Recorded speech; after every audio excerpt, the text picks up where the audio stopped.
The film begins with Luke riding a motorcycle, carrying a mysterious tablet. Someone named Qasim keeps calling him, but it's clear Luke doesn't want to answer. He keeps declining the calls until Qasim pulls up next to him in a car, urging him to pick up the phone. Luke asks him why, and Qasim tells him that the tablet he's carrying doesn't belong to him. It actually belongs to his boss. Luke just laughs and says the tablet is vague, its owner unknown, and it doesn't belong to anyone. But Qasim then openly threatens him, saying he'll kill him if he doesn't return it. Feeling uneasy, Luke pulls back, then cleverly hits the brakes to cause Qasim and his men to crash into each other. He takes off with the tablet, with Qasim's men chasing him. Luke manages to escape all the way to a train station, where he hops onto a random train and dozes off. He dreams of discovering the golden sun mask, taking it, and walking away with it. When he wakes up, he finds his daughter Esma sitting beside him. She threatens him again. If he doesn't hand over the tablet, she'll send her men after him. Luke calmly tells her no and offers her the tablet, but then snatches it back with his other hand. Suddenly her men appear and start a fight with Luke. He defeats them, reclaims the tablet, and locks Esma in a room. He climbs to the top of the train and jumps into an abandoned building nearby, where he calls a friend to come pick him up. We then cut to Charlotte, who's talking to Harold about the divorce proceedings between them. Afterward, Charlotte heads to work. She's a museum curator. Luke shows up at the museum and they begin talking. It's revealed that they're siblings and both are archaeologists. Charlotte asks him why he's there, and Luke tells her he's looking for a treasure hidden in one of the museum's tablets. Charlotte goes to examine the tablet, but while she's distracted, Luke takes the second tablet and triggers the alarm. He manages to escape, with Charlotte chasing after him, demanding he return it immediately. Luke tells her he will, but only if she gets in the car with him. She agrees and they drive off, but soon the police get involved. Luke evades them, hijacks a delivery truck, and knocks Charlotte out using a sedative spray. Later, Merv examines the tablet with Luke. Meanwhile, Charlotte wakes up on a sidewalk, confused, and decides to return to the museum. She's shocked to find that Luke has returned the tablet to its original place. As she stands there trying to make sense of what happened, she's approached by Agent Jamal from Interpol, who asks her about Luke. Charlotte tells him she hasn't seen Luke in a long time, and if she does, she'll report anything she finds out. Charlotte returns home to find her ex-husband holding their son, Thomas. He tells her that he's going to keep Thomas with him for now, because she's not safe, especially after the accusations against her for aiding in the theft of the tablet. Afterward, Charlotte goes to see Luke, where she meets Merv and another man named Owen. She tells Luke she might lose her job because of him. Owen explains that they need to reach the Fountain of Youth, because he needs to drink from it to cure his cancer. They show her some very old manuscripts that say the secret lies within 6 ancient tablets. Luke explains that he's already found 5 of them. Only one remains, the one he stole from her museum, but unfortunately, that tablet turned out to be a fake. He tells her his goal is to make history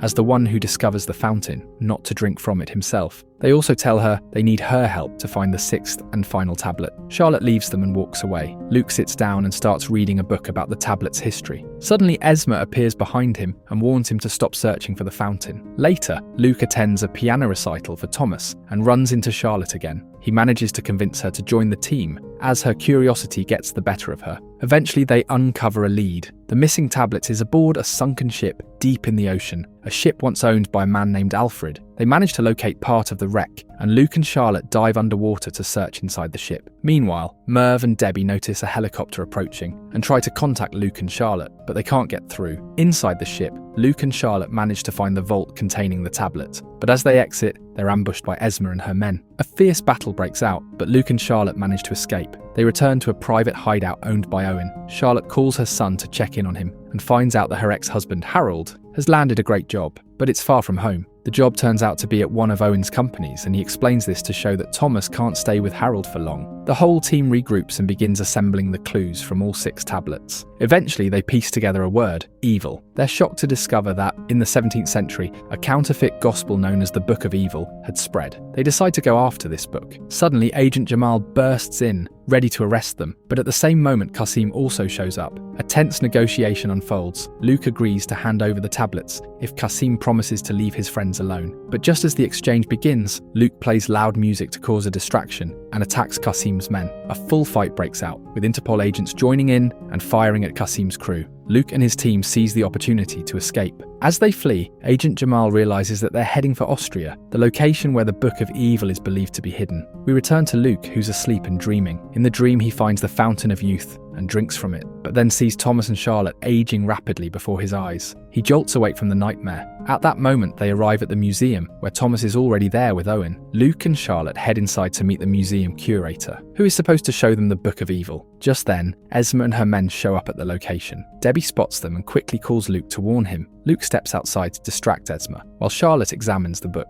When Luke confronts Esma, she warns him that what he's doing is a huge mistake. A fight breaks out between them. Luke overpowers her, ties her up with a rope and throws her off the edge of the platform. Then he rushes back to rejoin Charlotte and Debbie. They manage to steal the book, knock out the museum curator, and detonate a small bomb to create a hole in the floor. The team escapes through a tunnel. Surprisingly, Esma is still alive. She realizes they've taken the book and escaped. Meanwhile, Thomas and Owen are confronted by armed men attempting to kidnap them, but Owen fights back and defeats them. That same night, Agent Jamal arrives at the museum. After being briefed on what happened, he orders his team to place tracking devices on all of Owen's planes, vehicles, and ships. We cut back to Charlotte, Luke, and the rest of the team as they examine the book. Unfortunately, it contains another cryptic puzzle hidden in its pages. They try everything to solve it, but fail. Frustrated, Charlotte argues with Luke, grabs her son, and leaves. But after they leave, Thomas tells her that he figured out the puzzle. It's a musical piece. Charlotte has no choice but to turn back. As soon as Thomas shares the solution, Luke tells Merv to search for the name of the composition. Merv finds it. It's called Water in the Desert,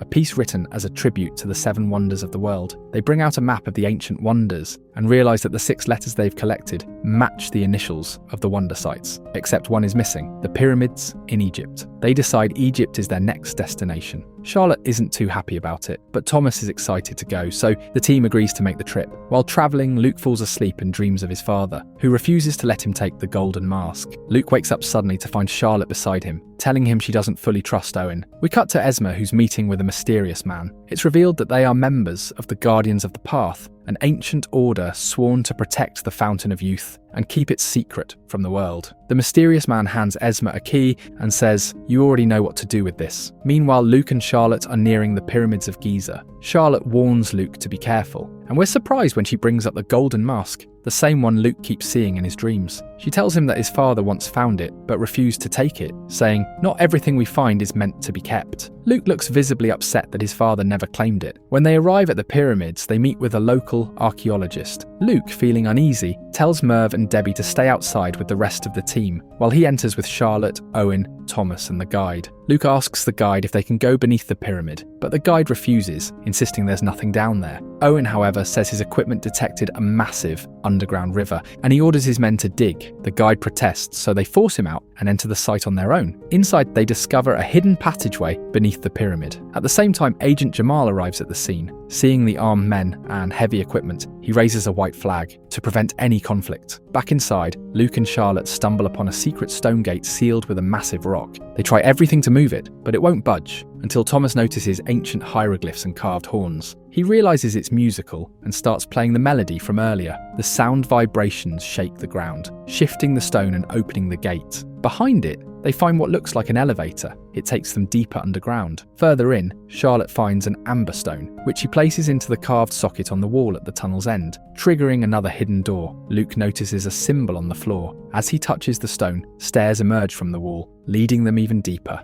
Outside, Merv and Debbie team up with Interpol and start clashing with Owen's armed men. Esma joins the fight, but surprisingly, she helps Merv and Debbie, protecting them. She enters the pyramid too, with Jamal and Owen's men close behind. Esma takes out anyone who gets in her way and uses ropes to descend deeper underground. Meanwhile, Luke and Charlotte finally reach the Fountain of Youth. Owen pulls a gun on Luke and threatens to shoot unless he drinks from it. Charlotte suddenly realizes the truth. Owen was never sick. He lied from the beginning, confirming her suspicions. When Luke refuses, Owen shoots him, but the moment Luke's blood touches the water, the wound begins to heal instantly. Shocked, Luke looks at his hand. As the light from the fountain glows through the wound, he's healed. Just as he's about to drink, he flashes back to his nightmare, watching Charlotte and Thomas grow old before his eyes. That memory stops him. He backs away. Owen, wanting to confirm the fountain's power, shoots Luke again, and once again, He heals instantly. Owen eagerly jumps into the fountain and drinks. At first, he's rejuvenated and ecstatic, but moments later he begins aging rapidly. His body deteriorates and his spirit is pulled into the fountain, which begins to violently tremble. Esma arrives just in time and uses the key she received earlier to seal the fountain forever. She tells Luke only a few people in this world aren't meant to drink from it. They all escape safely, and the group thanks Esma for sparing their lives. If you enjoyed this video, make sure to leave a like, share your thoughts in the comments, and tell us which movies you'd like us to summarize next. Subscribe to the channel and turn on the notification bell so you don't miss any of our upcoming recaps. Bye bye.